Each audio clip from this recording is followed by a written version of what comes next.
Selamat pagi, Assalamualaikum warahmatullahi wabarakatuh. Berjumpa kembali dengan Budi Raharjo di Padepokan Budi Raharjo. Kita mulai dengan ngopi dulu. Bismillahirrahmanirrahim. Pagi ini kopinya dari Glick. Ini klasik natural, enak sekali pagi hari. Enak sekali pagi hari kalau ngopi pakai kayak gini. Karena kita akan sedikit coding. Baru-baru ini lagi viral, bisa coding nggak gitu. Nah, untuk siapa yang bilang katanya bisa coding, saya kasih teka-teki ya. Teka-tekinya tuh begini. Sebentar, saya tunjukkan dulu ya. Sebentar, saya pindahkan layar saya. Nah, jadi ceritanya begini. Ini saya postingkan di blog saya ya, di raharwordpress.com.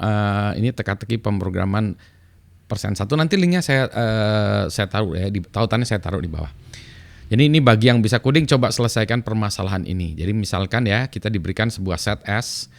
Jadi angka ya, 1, 2, 3, 4, 5, 6, 7, 8, 9. Dan sebuah rumus ya, rumusnya adalah sum. Kita jumlahkan aja lah 4 angka ya. Ada P, Q, R, S, ada 4 angka. Sehingga jumlahnya sum ini 27. Ada berapa kombinasi? Nah, kasus pertama PQR semuanya harus berbeda. Kasus kedua PQR boleh sama. Jadi kalau 27 itu kan misalnya 9, ini kita kasus B aja ya dulu ya. Yang kedua yang semuanya ada yang boleh sama ya. Misalnya 9 tambah 9 tambah 8 tambah 1 ya. 9 tambah 9 tambah 8 tambah 1 berarti berapa? Berarti dia apa sih ya, 9 tambah 9 tambah 8 tambah 1. Aduh, jadi berapa? 27 benar ya. 9 kali 3 27 ya. 9 tambah 9 tambah 8 tambah 1 27. Benar ya. Benar kan, jadi 27. Bisa juga 9 tambah 9 tambah 7 tambah 2 ya 27 gitu ya. Jadi gitu ya. Jadi kita bisa, nah itu ada berapa biji atau berapa banyak ya yang kombinasi tadi. Jadi misalnya tadi 9981 gitu ya. Oke, 9972, 9963 dan seterusnya gitu ya. Kalau nggak boleh sama, nah berarti ini harus 98 berapa? 9 tambah 8 itu berapa? 17, oh berarti 10 lagi ya, berarti 73 gitu misalnya. Ya boleh. Ya, dan seterusnya ya. Nah, ini gimana? Tentu saja ada macam-macam. Ada yang paling gampang adalah membuatnya dengan melakukan brute force. Cobain aja buat loop. Kalau 4 berarti 4 loop gitu aja. Aduh ya, enggak ini ya. Nah, sekarang itu satu ya. Jadi satu pertanyaan ada A dan B-nya. Kemudian kalau yang pengen ngulik ya, coba buat grafik kombinasi antara 4 ini tuh ya, seperti apa ya. Nah, ada bonusnya sih. Kompleksitasnya seperti apa? Kalau tadi kita nge-brute force, ya berarti apa tadi kalau nge-brute force dicoba ya, 4. Jadi kalau 4 loop ya, for I, for J, for K, for L gitu misalnya di loop 4 kali gitu ya. Wah, jadi loopnya luar biasa ya. Terus kalau ininya nggak 4, hanya PQRS tapi PQRST gitu ya. Jadi ada atau X1, X2, X3, X sampai X20 gitu ya. Wah, masa mau di brute force, jadi ada bukan hanya kombinasi dari 4 tapi 20 ya. Mungkin sumnya juga beda ya. Nah, jadi balik lagi ya. Sebetulnya kenapa saya saya melakukan ini tuh sebenarnya ada alasannya juga sih sebetulnya ya. Kalau ini ceritanya di belakang layarnya itu seperti apa? Sebentar, saya tampilkan. Nah, jadi ceritanya ini saya ingin membuat satu sistem ya, untuk pemilihan ya. Ini misalnya pemilihan umum ya, atau pemilihan umum. Nah, ini kita bisa nyambungkan ya.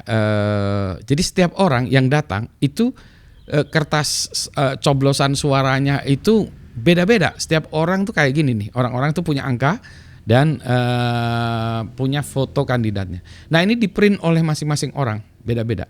Jadi kalau saya datang ke TPA, saya bawa surat ini, ada orang lain bawa surat ini yang di-generate sendiri-sendiri ya. Ada angkanya ini ternyata ada aturannya sebetulnya. Sehingga kalau orang membawa suratnya orang lain nggak bisa. Contohnya misalnya ini ya. Nah, sebetulnya di dalam surat itu saya embedkan data. Ini pada tadi kan angkanya nggak lihat ya, tapi kalau ini sebenarnya saya buat merah-merah, ini angka yang kita perhatikan itu adalah gini, 7992 gitu ya. Jadi kalau dijumlah berapa nih?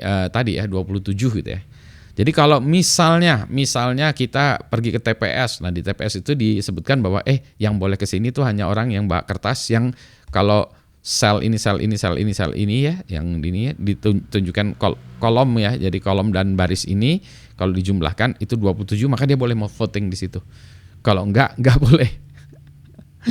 Nggak boleh ya. Jadi oke. Jadi ini masih tetap nggak ada ya, di sini nggak ada Budi Raharjonya atau apa ya. Tapi ini untuk menunjukkan bahwa kertas suara itu legible di tempat situ. Nah, jadi ini ya. Bisa juga kita tambahkan nomor KTP di situ, jumlahnya 23 misalnya gitu ya.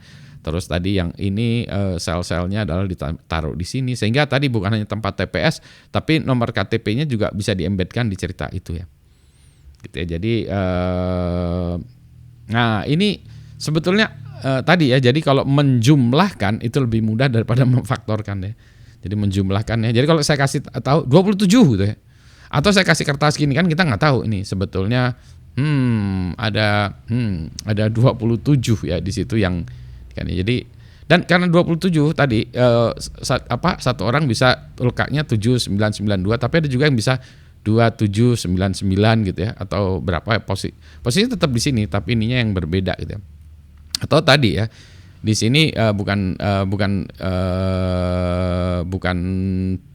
misalnya 7398 misalnya gitu kan, beda lagi ya. Ini 3798 kan, jadi kelihatannya random padahal enggak. Ya, jadi ini adalah kita mengembedkan sesuatu ke dalamnya. Nah, ini ternyata tadi deh. Ternyata problem tadi susah nggak?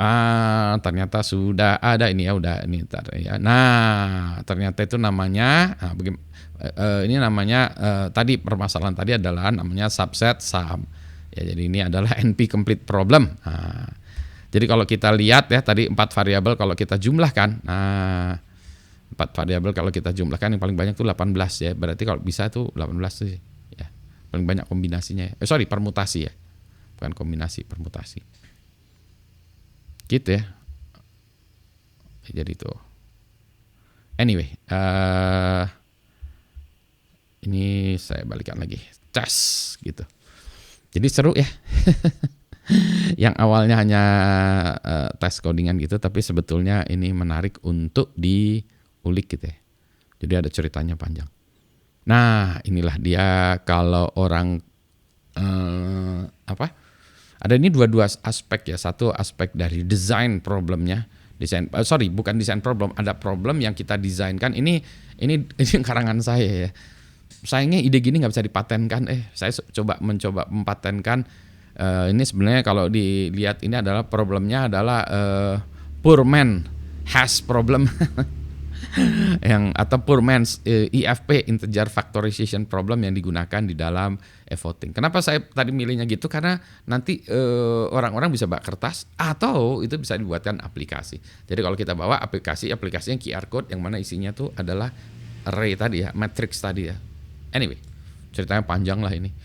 Dan udah ada mahasiswa saya yang S1, S2, S3 yang mengimplementasikan ini.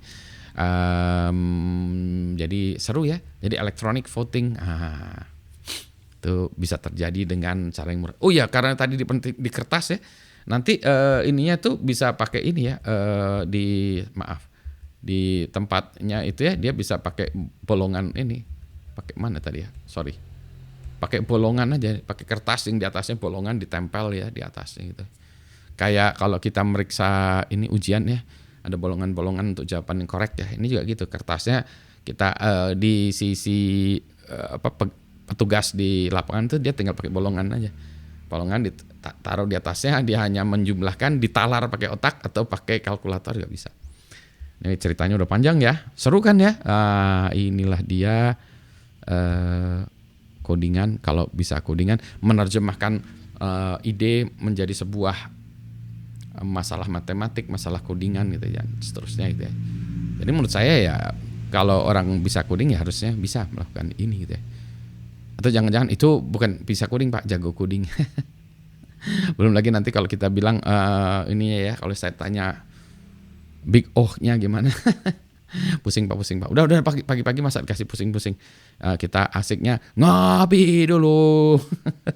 Selamat pagi. Assalamualaikum warahmatullahi wabarakatuh. Sehat semuanya.